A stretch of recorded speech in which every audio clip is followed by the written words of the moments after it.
出来是南投的消息，水利青年农友利用发财车打造多功能的餐车，这唔但会使展示农特产品，嘛会当作为料理用的临时吧台，真实用。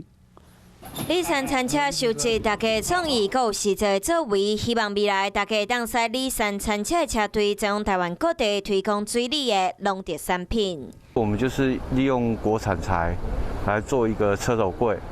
然后就可以形成我们预计是要做8个为一个车队这样子。我们以水里，然后做一个发源地，然后打算把我们的那个